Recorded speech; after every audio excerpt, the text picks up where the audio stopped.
Welcome to episode 11 of Ed's Not Dead. Boys, we are back and better than ever. Yeah, welcome back. Excited to be back. Happy New Year, everyone. I'm Robbie Dodd. I am joined by my co-hosts, Mr. Peter Crable. Hello, Rob. And Mr. C.H. Siddons. Hi. How you guys doing? Doing great, man. Honestly, I'm excited to be back. I'm a little nervous. Yeah, it's like, do we still remember how to do this? I don't. It was a nice break. It was a nice break. Yeah, it was a band break. I needed a break from you two. It was a hiatus. It was a hiatus. But hiatuses usually lead to band breakups. No, you just come back with a renewed understanding of each other. That's the ideal band hiatus situation. All right, so it's great to be back. Let's get the house cleaning out of the way. Quick update on the holidays with your families and friends. Good, Mr. Krabs? Yeah, low-key. Mom and stepdad came up. Holidays at the house. End of list, I would say. Very nice. Yeah. New Mexico. Yeah, that was January, Right. later. But Okay. yeah, a little trip out to the Without the kids. to the rugged west. Very nice. Yeah, Also, it's great. Did the kids just stay home, or By themselves, yes. Yeah, they did. Yeah. they're old enough? Water, food. The Yeah, 4-year-old that's good. take care of the 2-year-old? Exactly. Okay. That's how Television. life should be. Yeah. There's a CPS call coming. Mr. Siddons, what did you do? What did you and your darling bride do? I went to Canaan Valley, West Virginia. Very nice. Did some cross-country skiing. You got a fly fishing kit for did. Christmas, I did. It's awesome. right? I do not know anything about fishing. Any downhill skiing? No, I don't. I'm not into it anymore. I'm done. I fell about 8 times cross-country skiing. All right. I don't know how to turn. Cross country skiing? It's very hard to turn. Yeah, it's different. It's very challenging. I would not know. It's very challenging. I skied once in 9th grade, Did and you? I fell as soon as I got off the lift. Why did you go skiing? Was it? I was in this. It was a ski trip. I was in the ski club. you have to go in No, the I ski was trip. not in the ski club. It was a trip. Yeah, It was a that trip. was a thing. We took a nice fancy charter bus, and it was fun. Yeah. But I wasn't very good. Well, Anyway, if it's like first What time. about what about your holidays, Senor D? my holidays were good. My dear, darling 16-year-old dog died. Wah, wah. Jeez. Yeah. Man. Right before Christmas. Hermie. The Hermie. That was a big bummer. Yeah. For the Dodd family, but we rallied and we had a nice Christmas, spent time with my 90-year-old father, and we just chilled, had a good time. That's great. And we did get together. We had an Ed's Not Dead planning meeting, which was productive, right? I drank a lot of coffee that day. Yeah, I forgot about that. Yeah. There was a lot of coffee. Yeah, we did get together. All right, we have a big show tonight. We are going to, at the request of Mr. Siddons, be talking about students not going to school in the District of Columbia, the D.C. Public Schools, but still being able to graduate. Let's do it. We're going to Let them go. We're going to talk about that, and then we are going to have maybe a little bit longer segment on Dear Betsy with some new sound effects that Mr. Crable put together. So excited. All right. They're pretty good. All right, you can reach me at RW on Twitter, Mr. Sids. At CH Siddons And at Peter Crable. All right, last thing. and at Ed's Not Dead Ed's Not Dead PC. PC And Facebook. and Facebook. Okay. And LinkedIn. And LinkedIn. Eventually. Yep. Show feedback, real quick. Oh. Mr. Crable hates show feedback, but we need to do it. Rocky 4433. Okay. What a great show. Podcasting is hard, but you three did a nice job. Oh, hey. I'm adding in the emphasis. The interplay between the three of you is seamless, almost as if you like each other. Lol. Lols. Do we know Rocky? Lols. No, I don't know. Okay. I like the segments and believe that the segmented format will serve you well as the podcast goes forward. Great job. Look forward to hearing more. Thank you, Rocky4433. I actually really appreciate the feedback. Thank you, Rocky. Yeah. That's nice, yeah. And then we got another one. I think sorry. Robbie actually wrote this one for himself. ROJO Rojo 1973. This might be your brother. El Rojo. I feel smarter just by listening to this insightful and provocative podcast. Mr. Robert Dodd is epic. Oh, yes. It's either your son or I your don't know brother or you. Thank you, El Rojo. We appreciate that. Friend of the show, Joanna Hofschneider, sent an email taking great exception with Mr. Siddon's stance on private schools. Let's hear it. What did she think about my comments. She said you're an idiot. Oh, that's okay. I'm just kidding. She didn't say that.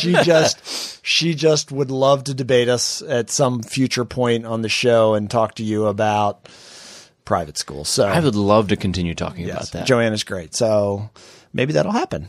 Great. Okay. There was a tweet over the weekend too from our friend Ryan who posted that he was trying to entertain a 2-year-old at 6:30 on a Saturday morning while listening to Ed's Not Dead. Yeah.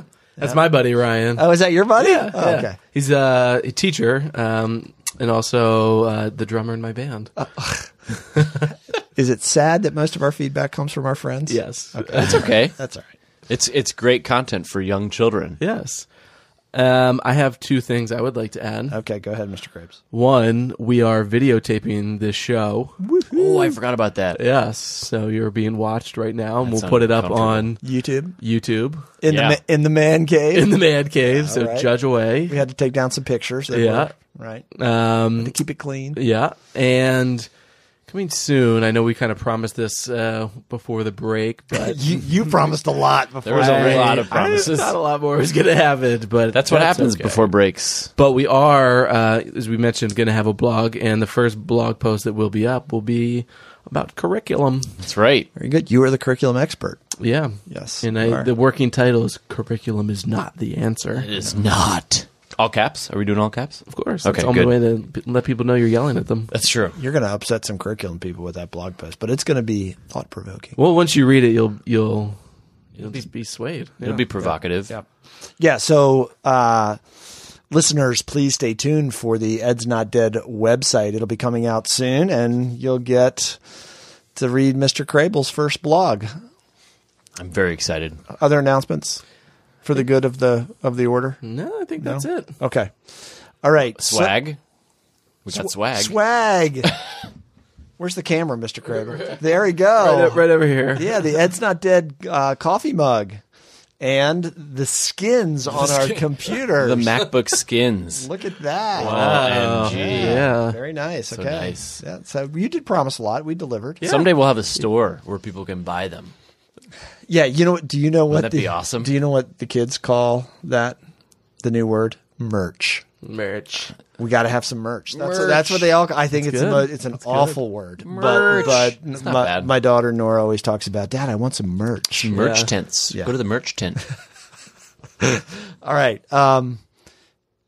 Let's get into graduation or lack thereof in the DC public schools. So, Mr. Siddons, go. so you've probably heard that there's a controversy at a DC public school, Ballou High School. Ballou High School, and apparently last year they graduated a number of students. Was it last year that they graduated? A number of students who were chronically absent. 1 of 10. 1 of 10 were chronically absent. They missed most of the academic year, and they had received a lot of positive press last year for sending all their folk. I think 100% of their graduates were accepted into colleges. So I thought it'd be interesting to talk about, not necessarily about Ballou specifically, but perhaps the big question: is it really that important to be in high school in order to graduate? Robbie, you want to start, or you want me to? No, you go ahead. Because I know where you're going to go. No, it's not that important. Which is not that it's not that important, but Algebra's not important. Graduating's not important. I know we say nothing's important. Okay. There's nothing is sacrosanct. No, I guess my and a lot of this is just the comments that I read about kids that are, or that argument for, these kids are absent. So one, it's okay. You said most of the school year. It's more than 30 days. Right. So if a school year is roughly 180 days, so it's like 1 out of every 6 days. Which, yeah, that's Significant. Absolutely. If you expect them to be there every day. Absolutely. I guess the part of the argument that I don't buy into is it doesn't prepare them for what's coming next, and it does them a disservice. And I would say, really, well, I would actually argue what does them a disservice is not giving them a high school diploma, because for the rest of their life, they're not going to be able to check that box. And I can already tell you, by and large, what that life is going to look like if they have not checked that box. You know, and I think the other issue, that the sort of secondary issue, I suppose, is credit recovery courses. So what credit recovery courses is if you miss significant portions of the school year, and this is what DC's law actually said, you fail a course, you can take it again as a credit recovery option. Or take it at the same time as the regular course. That would be, I guess, what was happening is they were dual enrolling kids because they'd already missed so much. And so a lot of the consternation additionally has to do with overuse of credit recovery courses and, they missed all this school, therefore we should just say, no, you need to learn your lesson. You didn't come to school. Doesn't matter why. Doesn't matter about the crushing effects of poverty. You're not learning your lesson. You're not going to be prepared. And I got a problem with that. I think there's a lot of those arguments that are thrown around at every grade level. Well, we need to prepare them for this grade, or they have to do this because they need to know how to do whatever. They need to have character education because character counts, because they need to know how to sit appropriately in a chair or whatever. I don't really buy that argument. I don't think it's an actual argument that holds water. It's just we're sitting by an arbitrary number to say that they need to be in school for 160 days or whatever. What do you think? What's your thought? Go ahead. I might be a little more conservative or traditional on this. I guess. I mean, I don't know if it's a binary kind of proposition here, but is it more important to your point that they have a diploma so they can check the box, if you will, like you said, or is it more important that the diploma actually means something? Because if in your way of thinking, the diploma may not mean anything, but they need it, obviously, so they can not be constrained by not having it. But I would argue that as educators, at least in our traditional way of thinking, time on task, being in a seat, working in a classroom, those are the ways that we judge or kind of mark whether kids are learning or not. So hold on. Everything you just mentioned had nothing to do with actual learning. Whether they can sit in the seat, whether they can. Totally agree. And there's enough. You can make an argument that school, in a lot of senses, it's not. Learning is important. Obviously, academic learning, book learning, but also learning how to act around others and learning how to collaborate and learning how to talk to adults and learning how to talk to other people. But did this article say anything about them not being in school and somehow still learning? Yeah, I think it was. And I'd have to double check, but I think it was they were doing the credit recovery courses, they were passing, and they were being given makeup work at the end to complete. So they were doing the work. It was just there's a policy. They're not meeting the policy, or they're not following the letter of the law set out by the policy. You miss this many days, therefore this is the consequence. And they were bypassing that. So what if they – so then – I don't see the issue with if they show up the last day of school and they take the final exam and they pass the final exam. What is that? Does that mean that they haven't learned what they're supposed to learn? Yeah, and that's the other issue. I mean, they can miss your class or miss any class and be gone and still do the material. Well, what's that say? What's that say about teaching, the curriculum? All of the above. Yeah. I guess the other kind of analogous argument that I come back to is thinking about homeschool. So homeschool is literally just standards-based grading. I mean, you mentioned all the other things that go into what a grade is. And in my mind, a grade only should be, knowledge. It's not how I feel about you. It's not if I like you. It's not if you can sit in your seat for 10 minutes. It's not if you're kind to others. It's, do you know something or do you not know anything? Do you have basic skills or do you have no skills, or do you have exceptional, whatever the case may be. And so if homeschoolers are allowed to do content, take tests, etc., and that's solely a reflection of their knowledge, then why is that, why are we holding somebody else to a different standard about how they can act? This article does say, though, that transcripts are not evaluated in the DC public schools. So there is a question about the courses that kids took and whether they took the right courses or they passed those courses. So That was something that they said in the article that the charter system does that in DC, but the public schools don't do it. And then, I just get a little alarmed when I see that 75% of 2,300 kids missed at least 10% of school. So there is kind of a cost benefit analysis here too. If you don't think it's important, that's fine. I guess I can live with that, but we do sink a tremendous amount of money into school buildings that are made for kids to come to them. And so if they're not going to come to them and we're still going to say you graduated, well, then let's come up with another way of educating them, because we're just wasting money that way. And maybe we should. I mean, so I posted the article from the Ballou valedictorian. Did you happen to take a look at that? I did not. Yeah. So she was the valedictorian. That was the most arrogant Yeah.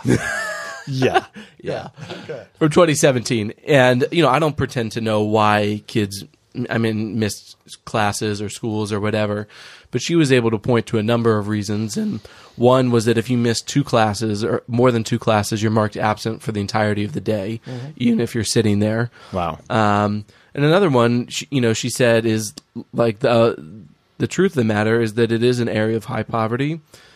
Kids are walking their little brothers, their little sisters to school. Yep. Childcare is not affordable in the city. I can tell you that from firsthand experience. And so kids are oftentimes missing school to take care of younger siblings.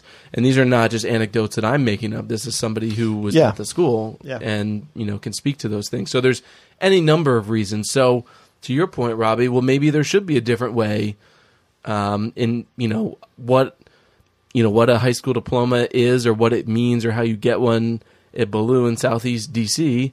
Maybe that means something different than, rural Oklahoma versus, the center of San Francisco. Or I'm just trying to think of, different areas. Maybe it does mean something different for each area. Yeah. What do you think, Mr. Sids? It's a little bit of it can be a slippery slope. In Pennsylvania, they're shifting a lot of the, I don't know if it's a charter school, but it's funded publicly in some ways. It's like the digital learning where the kids stay home or they go to a computer lab and they just learn online. Right. And by the way, I'm totally down with that. I'm about to be awarded a doctorate through never leaving my living room. Right. And I'm good with that. But we're fighting against a system where there is no system, apparently, but the traditional system of going to school from X amount of time to X amount of time in a world where you can do what you want and make money when you want, how you want it, online, do what you want online, learn about what you want online. So we're asking kids to fit into a system that really doesn't fit the current day and age that we're living in, and it doesn't fit the needs that a lot of our communities have socioeconomically. But did you reference a slippery slope of lowering expectations? I know that's in you there. No, it's not about expectations. How are you as a teacher when kids the role of a didn't come to teacher? your class? The role of a teacher. So are we going to have massive online courses where kids just watch, thousands of kids watch a teacher on a video screen? I don't know. Just the role of the teacher does. This is a completely different argument and a completely different discussion, I think. But well, no, it's not, because one of the things that the valedictorian said was that at schools like Ballou, they have a terrible time filling positions, and so there's people in and out. That's true. There's people in and out of the school all year. They don't have consistent, and this is a generalization, but in many instances, they don't have a consistent teacher. There's one person in the classroom all year. So she said, how would you feel going and having somebody different every couple months or every couple weeks, or just not even knowing who's going to be there? So I think for your argument in terms of role of the teacher, absolutely. Yeah. If there's people there that are consistent, that believe in them, and the same is true, inspiring, et cetera, well, I think that makes a huge difference. Yeah. But I guess, Robbie, to your point, and I don't want to say that throw the baby out with the bathwater or whatever. I mean, look, I understand that saying kids can miss school and still receive a diploma, like, is a company tagline, that's really not a good one to have. No. But I do think it bears examining, well, like, what does it mean? What does the diploma mean? What does it mean to do work? What does it mean to earn something? All that stuff. I think, it brings up those larger questions of what does it all mean? Yeah. And what's it represent? Right. What's it represent? And there's some that it would argue that back to my overused institutionalism, that what does a diploma really represent? Does it represent that you were just socialized in school, or does it really represent learning, to your point? And I think some would argue that it doesn't really represent learning.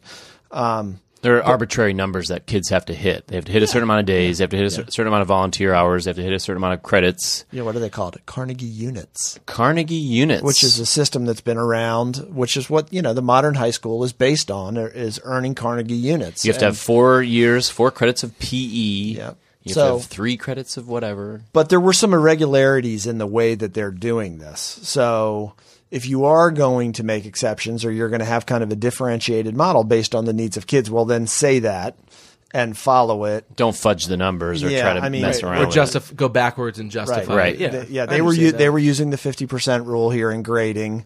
When kids didn't even do the assignment, they were getting the 50 instead of the 0. Which I could argue is right. Okay. All fair. I'm saying is it sounds like there's a systemic issue. Yeah. Right? Yeah. And I'm sure there's some complaints from other sides of the city if you were going to be transparent about these kind of policies for specific schools that that have a high turnover rate or have these kind of attendance issues. Yeah, and what about the principal or the teachers or the school that in Chicago or Baltimore or wherever that is able to get kids to school and makes a concerted effort to do it and throws everything at kids to make sure they're there? They'd probably tell you, no, we get them to school and we do it. So I just don't want to lose that. Yeah. Because that does happen. But let's just, and I'm not saying this is the case, but let's just say for the sake of argument that Ballou was a broken school. Yeah. Right? And then, teachers in and out and just sat there. So who loses out in that? The kids lose out. Absolutely. So they shouldn't get diplomas because the system is screwed up and the adults that the are system supposed is to set be, up. Yep. Right. Yeah. And so that's what I'm saying. Ultimately, that's who is being punished. Right. And through no fault of their own. Right. You know what I mean? If They're in that neighborhood. Right. If I came to work every day and nobody, like my boss and nobody showed up and it was different, or I had 4 different principals over the course of 6 months, I'd feel some kind of way about it too. And I'm sure my performance would suffer. But I don't think Perry Stein in this article was faulting the kids. No, nobody's blaming the kids here and saying they slickly ran away with their diplomas and they didn't do anything. I think that they were but the underlying were looking at the system. But the underlying argument is they don't deserve it. The kids don't deserve it. You don't read that. I'd say it's implicit. It's implicit in a lot of the arguments in the tweets. I'm not going on the Twitters. I'm going on the article. It's implicit in the way that the outsiders talk about it. Mm-hmm. Like, well, they didn't. They're from that neighborhood, so they just stole their. And to pretend that this doesn't happen at wealthier, whiter schools. Of course absolutely it right. And will that ever be a story? Getting excused absences. Yep. But I'm not blaming the kids. I mean, that's not how I would approach this. No. The system needs to be held accountable. Right. Or they need to come up with a better plan. All right. Well, we will continue to follow how. Thankfully, there is no system. Systems like DCPS. There isn't? No. Who said? Some lady. Betsy. BDV. So thus far in Ed's Not Dead in our first season, we have talked about Crable's been a proponent of ungraded schools. Ungraded schools. He thinks those. I wish we had a sound effect for ding. That algebra shouldn't be a requirement. Yeah. Was that in college or to get into college? Just college algebra. Just everywhere. In general. Just paint the brush everywhere. and then kids don't have to go to school to get a diploma. Well, let's generalize. We need Crable for that because he's consistently outside the box. All right, folks, don't go away. When we come back, we have a special edition, Mr. Siddons does, of Dear Betsy. Stay tuned.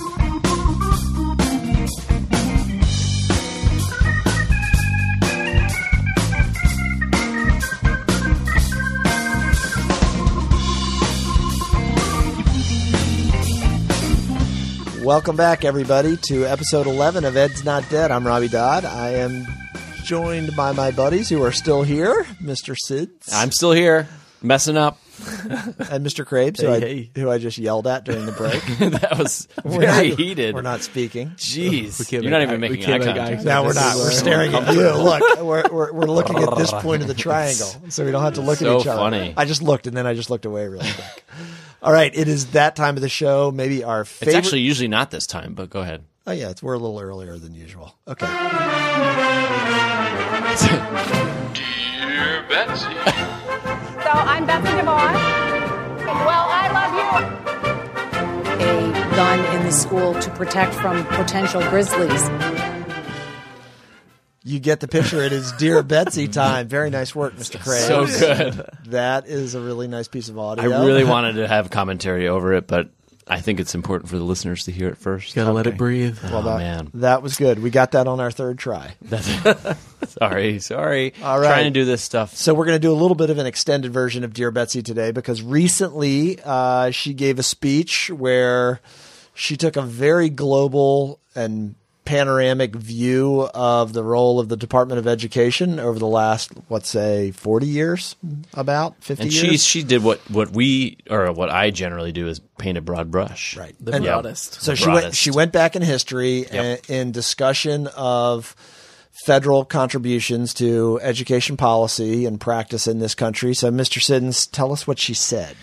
With Dear Betsy, we usually try to have a smaller amount of time devoted to her because I don't think she deserves any time of discussion. But the article is from the Washington Post, and it says it's basically covering a speech that she did that said that nothing that Barack Obama or George W. Bush did in education reform really worked. And she went through all the way back to the Carter administration, and I want to throw a few numbers at you all. See how good you do. I knew he was going to have some surprises. Yeah. So, the DeVos speech by the numbers. How many times did she say the word system? 6. 15. 16. Oh, very good. close. Nice. How about choice or choose? Oh God. Go high. Yeah. 28.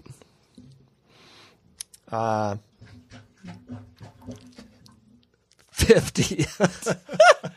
10. That's it. How about deserve? 8. What's wrong with deserve? I deserve 15. 7. And how about sycophant? Oh. That, 0. That would be 1. once when she talked about herself with Donald Trump. Oh, no. She said that we're sycophants to the system. Oh, that's right. She right? did say that. Yeah. And then my final one is kind of related to this. How many Department of Education secretaries were actually teachers in the classroom? Oh, I would go with maybe 1. I thought the superintendent of Houston, who was under George W. Bush, might have been Margaret a teacher. Spellings. No. Oh, she the only one? No, she wasn't. Okay. I thought you were No. He Hunter. was, Madeline Hunter? no, not Madeline Hunter. Oh. Madeline Hunter? Where did she come from? I don't know. Did she make the lesson plan template? Yeah. Anyway, 1. There's been 1. The scope and sequence There's of 1. the lesson. 1. Who was it? The first one. Oh, the first one? Under Jimmy Carter. Okay, got it. Okay, so Anyway, so you let me fumble around. When I you did. knew that I was wrong. did. Okay. I was distracted by the gurgling. All right, will you get to her speech, please? Yes. Okay. So one thing, there's a couple quotes I wanted to pull out and ask you guys a few of your opinions. The one quote that she put down was, "Think of your own experience. Sit down. Don't talk. Eyes front. Wait for the bell. Walk to the next class. Repeat." Students were trained for the assembly line then, and they still are today. What are your thoughts on that? Do you see that today? Is that your experience with education, with your schools? True and true. True and true. No, I mean, it's not that easy. Go ahead, Mr. Krabs. No, yeah, I mean, yeah, I think in some cases probably. Bells ring. Bells ring, kids go, they run down the hall and stop running. Yeah, I mean, I think some of that is certainly true, but I think She's equating it with training them to be like mindless beings. yeah, and to paint with the broadest brush out there, yeah, okay, I'm sure some schools are like that, but I mean, there's a lot of schools that are not like that. And actually, I have a question for you, Robbie. Elementary schools, would you say that they more or less follow that model than middle schools? Oh, Far less. Oh, really? Okay. Yeah. I mean, elementary schools typically don't have bells, Right. maybe at the beginning and the end of the day, Yeah. the classic school starting bell and ending bell. But most schedules in elementary school are fairly, they're formalized, but they're not like It's not so rote. they're not honestly like the industrial master schedule that you have in secondary education, where the bells go off and you have a certain amount of classes that you have to take. I mean, Mr. Siddons, you were the one that I learned that the reason why desks are seated in rows is it makes it advantageous to clean the classroom. Yeah. For custodians. Yes. So building service workers. So if that's not industrial, I get what she's saying. Yeah. Oh, yeah. And I would also say that in cases where that is, the case, that's a problem, Yeah. and that needs to be taken care of. But I think that doesn't look at any of the number of schools that are not doing that, or not even remotely close to following that. She's just cherry picking it to show how impersonal and bureaucratic and how much that style of schooling represents the system. I think she's been listening to The Wall too much. The other thing I wanted, what? Go ahead. I wanted you to tell us about some of the federal policies that she ragged on in her speech. You want me to tell you about them? Yeah, I want you to pick one out and throw it at me and Mr. Crable. Oh, how about No Child's Behind Left? NCLB? And And she said that didn't do anything. it didn't do anything. And Race to the Top didn't do anything. No. And Goals 2000 didn't do anything. No, but we got money out of it. Yeah. Yeah, she, I would say that the federal legislation protects, or at least supports, the schools that tend to have the least amount of funding and support.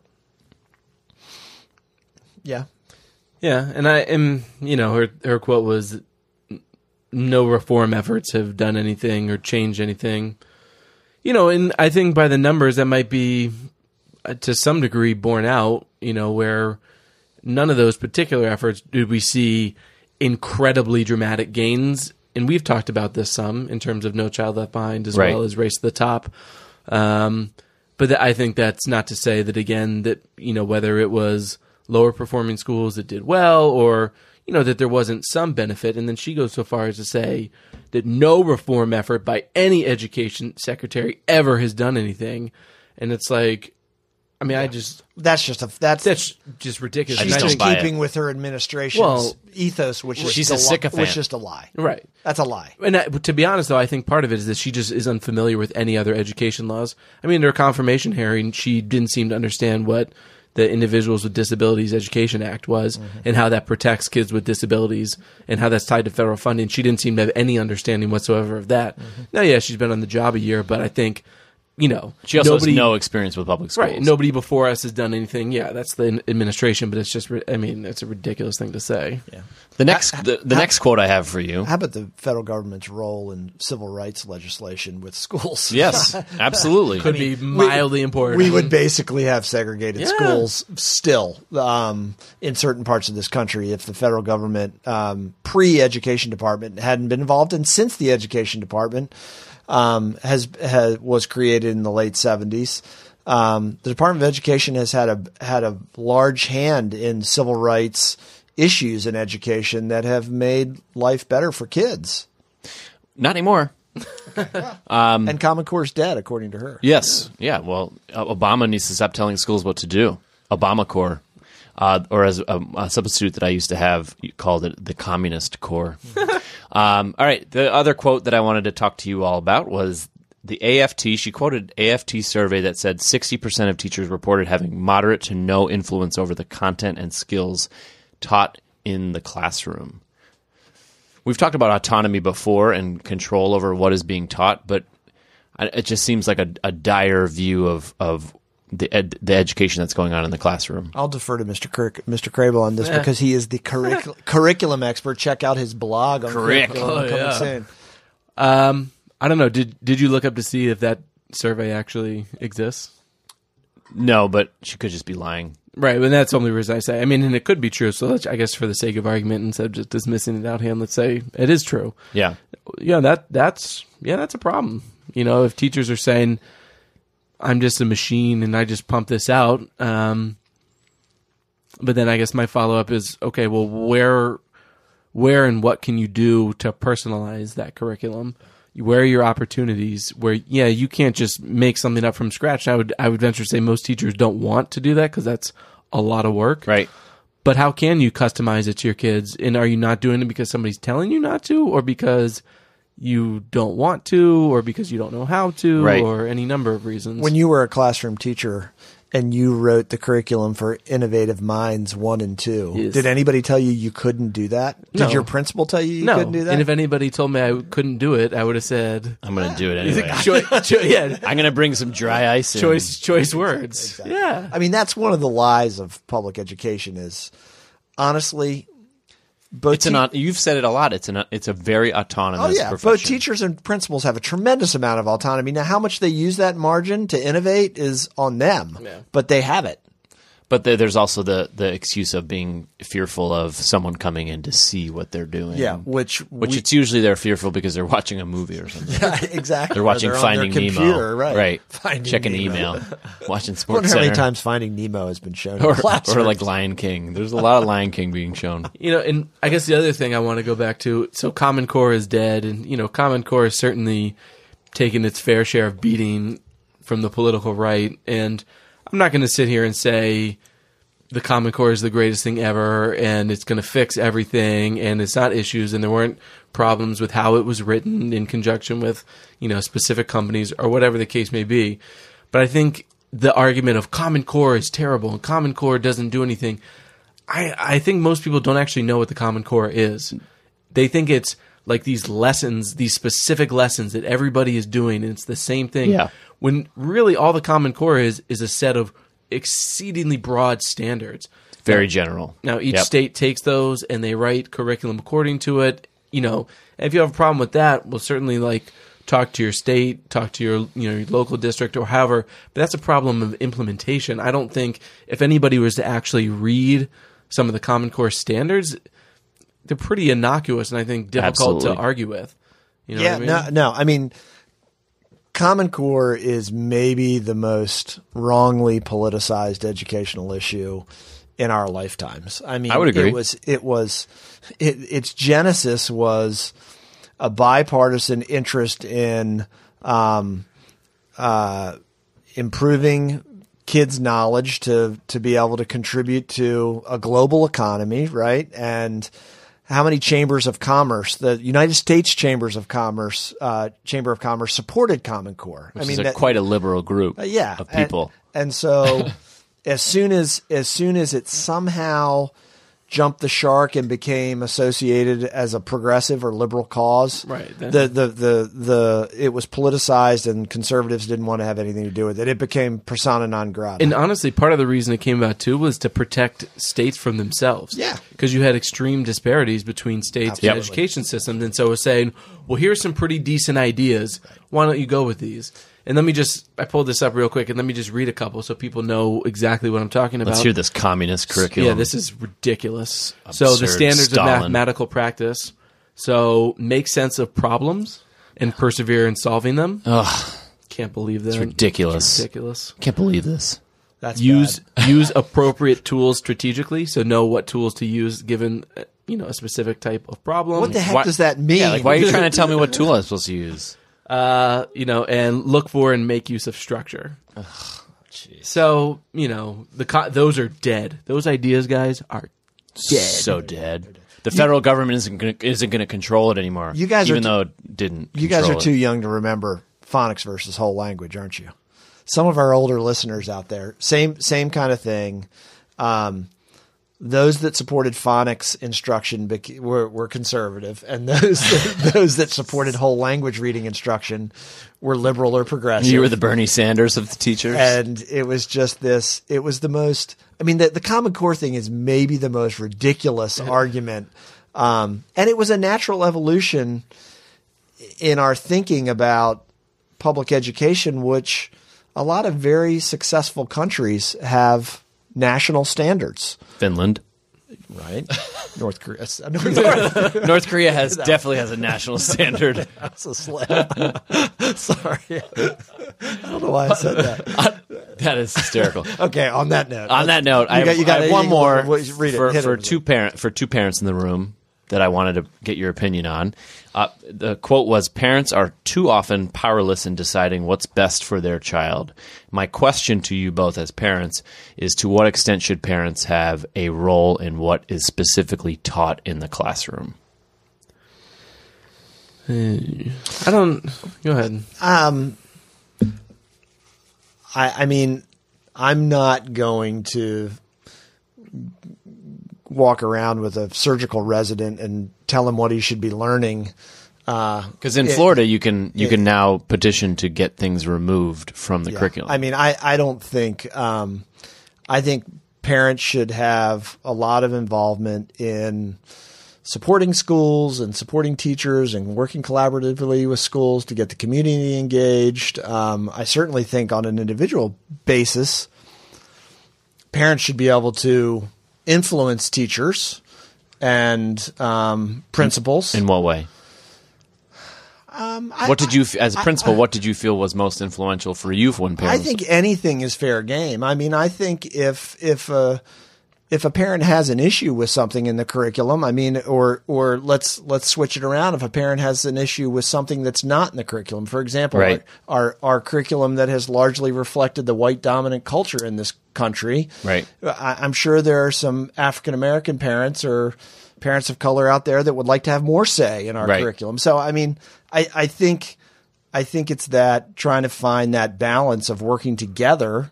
I think that's what public schools are there to do. I was not a principal where I put up the hand and said, this is it. This is how it stays. I do. This is what we do. But at the same time, there are boundaries. And I guess I agree with that. The only thing I would add, though, is in terms of parents having a say, because sometimes I think that might be it, but I also think part of her bent is you're unhappy with your child's school for any number of reasons. What recourse do you have to get them in a better school? And I do think there's something to that.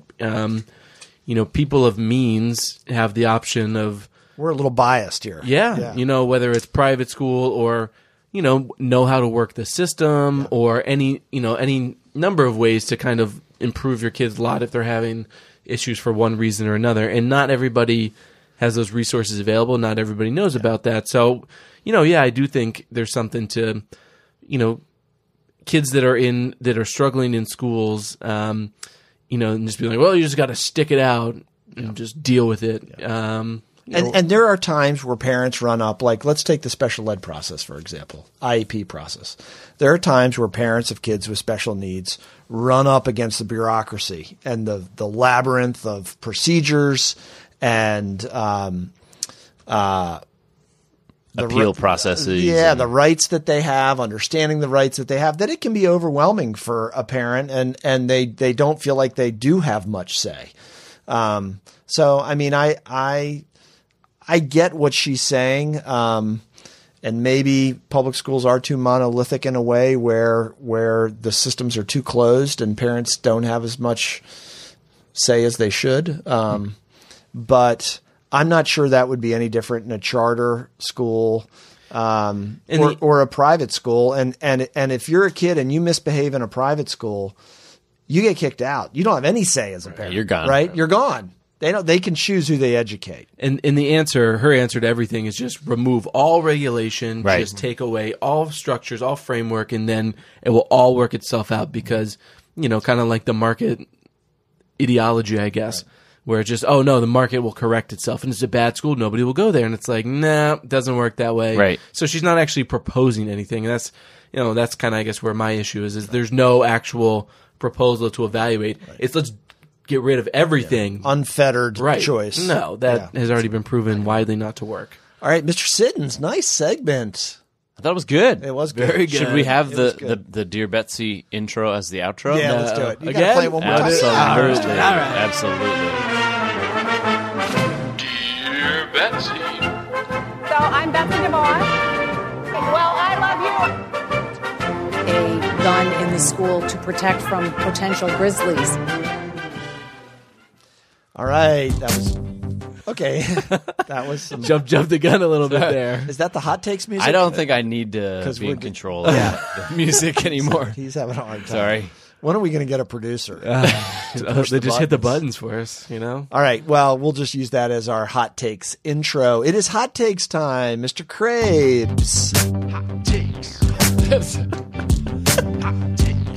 Who wrote that song? Hot takes. Who is that saying hot takes? Who produced that? It is That's just a piece outstanding. of musical mastery. Yeah, that's very nice. Okay, this is the time in the show where we throw out educational topics, ideas, and we have hot takes.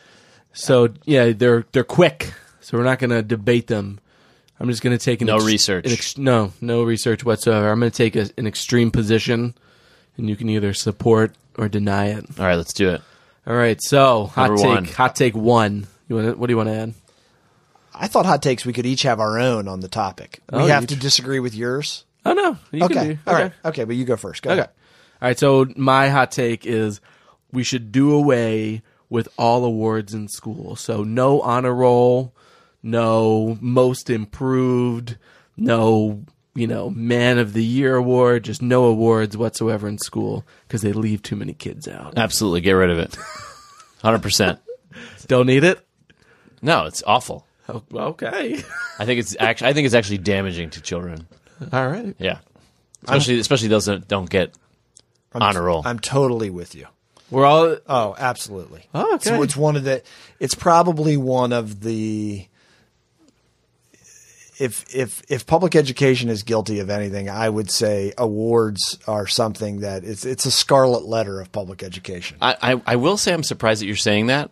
No, Not because of your beliefs, but because of, as a principal, I feel like if you ask most principals privately, they would probably be saying the same thing you did, that we need to get rid of it. But yet you ask them publicly and like, no, we need to have the stickers and the pencils. Everybody gets a wristband. This goes back sunglasses. to my teaching days as an elementary classroom teacher, circa 1996, where we would have an awards assembly in the all-purpose room, and each teacher would stand up and we would read our awards, and I would have, I don't know, let's just say 18 of 25 kids would stand up, and then I had my 7 kids that sat there Oh, that's painful.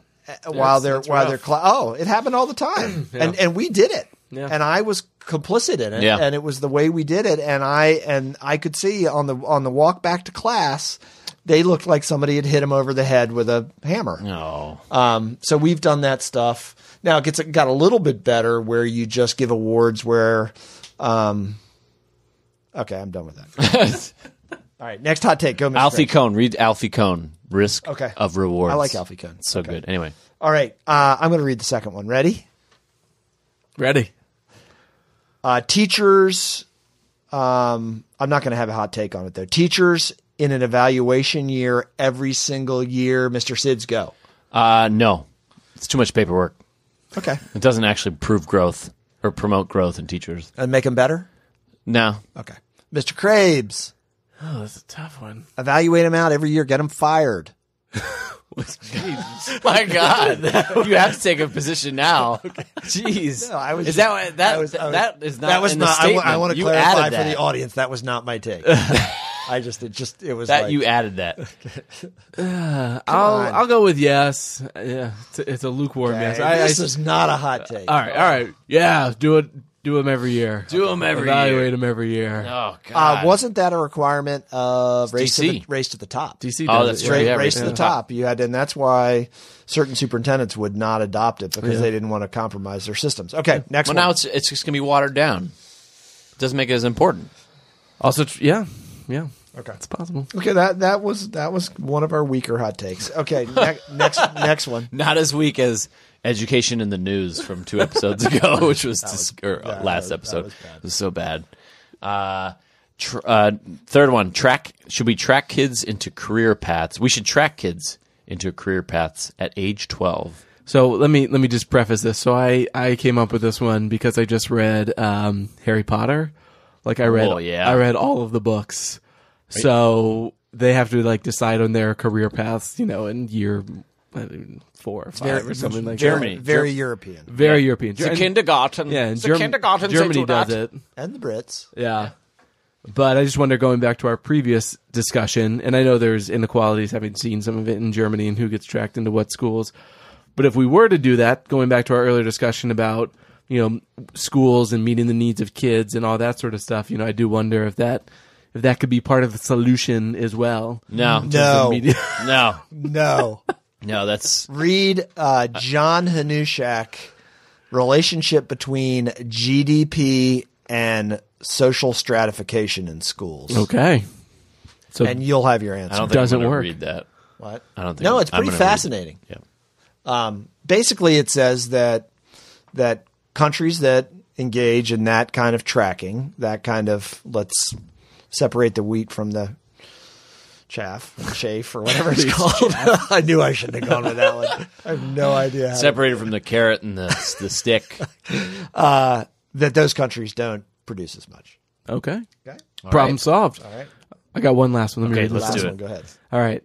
So this flies in the face of, like our interview 2 weeks ago, but the hot take is just doing away with all extracurricular activities in schools. And the data that I got on this is that about $463 per kid is spent on extracurricular activities in elementary school, $629 in middle school, and $1,124 in high school. So for a high school of 1,500 students, they're spending in the neighborhood of $1.6 million. God. Now, I don't have anything to suggest to spend instead of that. I think extracurricular clubs, I'm okay with. Sports, separate them. Get them out. High school sports. Separate entities. Really? Yep, 100%. Just clubs and Just clubs outside in the community. Get some. Put some of that money to subsidize kids who can't afford it, and separate it completely from the school. All right. Full stop. Mr. Crable, you played on a high school state championship soccer team. No.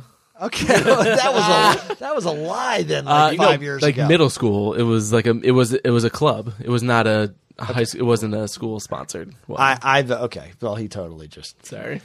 rained on The my parade. focus on athletics in schools, especially high schools, is It just depends it's on the high disgusting. school. If you're It's- talking, no, if you're it's talking every high school. No, if you're talking Friday Night Lights, then yes. But there are examples where there's a balance. I haven't seen it. I think extracurricular activities are an important part of a kid's experience in public school. No, I agree with yes. extracurricular activities. I'm talking about sports. Sports are great in high school. Come on. I'm not saying sports aren't important. I'm saying separate it from the school. Get it out of the school system. Who's going to pay for it? I don't know. Not the school system.